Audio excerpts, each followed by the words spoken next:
নমস্কার বন্ধুরা, বিন্দাস রান্নাঘর চ্যানেলে আমি সম্পা, সবাইকে স্বাগত। আজকে আমি আপনাদের কাছে আর একটা নতুন রেসিপি শেয়ার করতে চলেছি। তো এখানে কচুর শাক দেখতে পাচ্ছেন। আমি কচুর শাকটাকে ভালো করে ছুলে পরিষ্কার করে আমি ধুয়ে নিয়েছি। তো এখন আমি নুন দিয়ে একটু তেঁতুল দিয়ে কচুর শাকটাকে আমি সিদ্ধ করে নেব। তো প্লিজ ভিডিওটি পুরোটা স্কিপ না করেই পুরোটা দেখে যাবেন, আপনাদেরকে অনুরোধ করলাম। তো চলুন রেসিপিটি শুরু করা যাক। তো বন্ধুরা, আমি এখন জল নিয়ে নিয়েছি। জলের মধ্যে আমি তেঁতুল দিয়ে দিচ্ছি আর দিয়ে দেবো আমি নুন দিয়ে দিচ্ছি। কচুর শাকটা আমি আগেই পরিষ্কার করে ধুয়ে রেখেছিলাম। তো এখন আমি কচুর শাকটা জলের মধ্যে দিয়ে আমি সিদ্ধ করে নেব।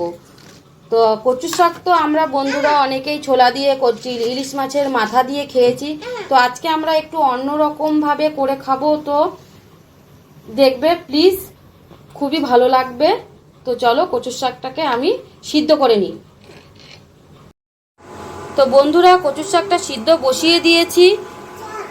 যতক্ষণ না সিদ্ধ হয় আমি এখন সিদ্ধ করেই যাব। কচুর শাকটাকে একটু আমি 5 মিনিটের জন্য ঢেকে দেব।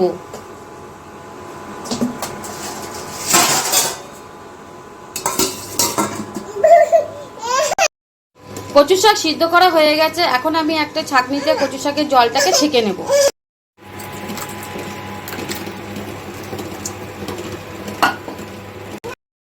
কচুর শাক আমি জল ছাড়তে দিয়েছি। এখন এদিকে আমি কড়াই বসিয়ে দিয়েছি। কড়াইতে এখন আমি তেল দিয়ে দিচ্ছি।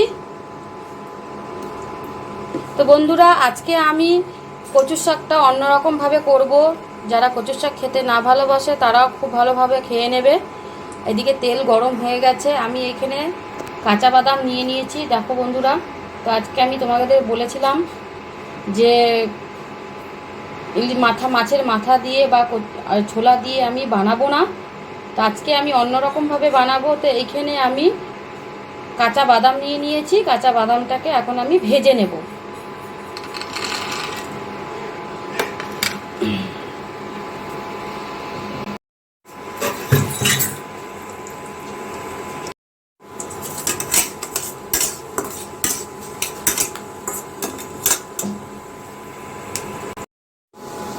বাদাম ভাজা হয়ে গেছে। এখন আমি বাদাম তুলে নিচ্ছি।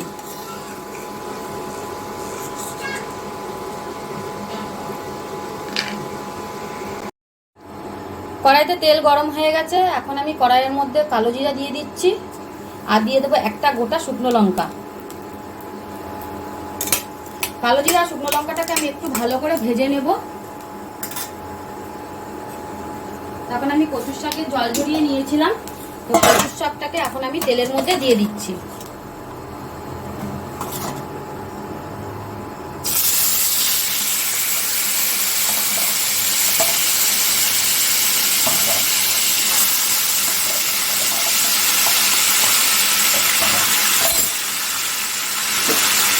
দিয়ে দেবো এখন আমি পরিমাণ মতো নুন।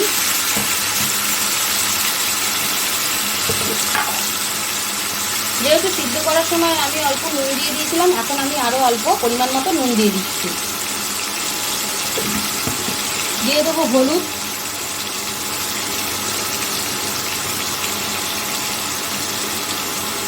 আর দিয়ে দেবো আমি 4 থেকে 5টা চেরা কাঁচা লঙ্কা। এবার আমি ভালো করে কচুর শাকটাকে নাড়িয়ে লঙ্কা, নুন, হলুদ মিশিয়ে নেব।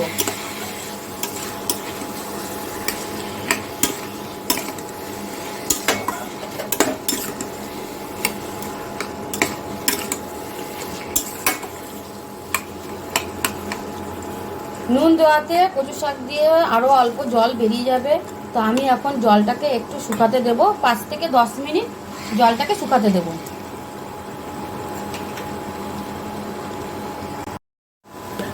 জলটা টানানো হয়ে গেছে।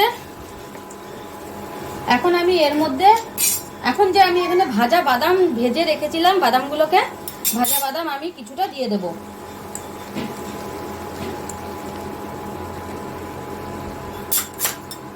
ভাজা বাদাম দিয়ে আমি আরো বেশ কিছুক্ষণ কচুর শাকটাকে হতে দেব। তো একদমই জলটা টেনে গেছে আর কচু শাক দিয়ে জল টেনে যাওয়ার পরে তেল ছেড়ে গেছে। এখন আমি দিয়ে দেবো এর মধ্যে স্বাদ অনুযায়ী চিনি। তো স্বাদটাকে ব্যালেন্স রাখার জন্য আমি চিনি দেবো। তো বন্ধুরা তোমরা দিতেও পারো, নাও দিতে পারো। চিনিটা দিলে একটু স্বাদটা অন্যরকম হয় আর টেস্টটা অন্যরকম হয়, খেতে ভালো লাগে।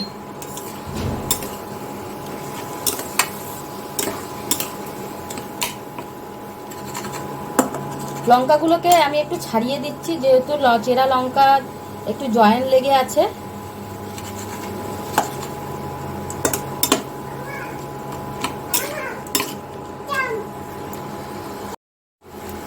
এখানে আর কিছুটা ভাজা বাদাম রয়েছে, এখন আমি এই ভাজা বাদামগুলোকে একটু ভেঙে নেব, গুঁড়ো গুঁড়ো করে নেব।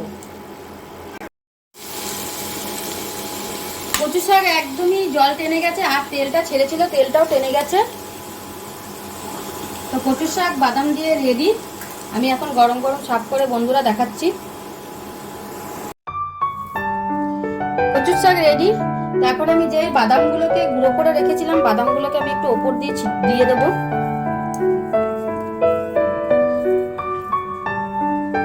বন্ধুরা এইভাবে কচু শাক করে খাও, খুবই ভালো লাগবে। আর যারা নিরামিষ তো তাদের জন্য তো খুবই ভালো। প্লিজ প্লিজ কমেন্ট করবে কেমন হয়েছে বাদাম দিয়ে কচু শাক। আর যারা খেতে না চায় তারা পুরো এক থালা ভাত পুরো খেয়ে নেবে। তা আমি গ্যারান্টি দিচ্ছি, করে খাও, খুবই ভালো লাগবে। আর যারা সাবস্ক্রাইব করেনি বন্ধুরা, তারা আমার চ্যানেলটিকে সাবস্ক্রাইব করে দেবে। যারা চ্যানেলটিকে সাবস্ক্রাইব করেছো অনেক ধন্যবাদ। তো এখানে রেসিপিটি শেষ করলাম।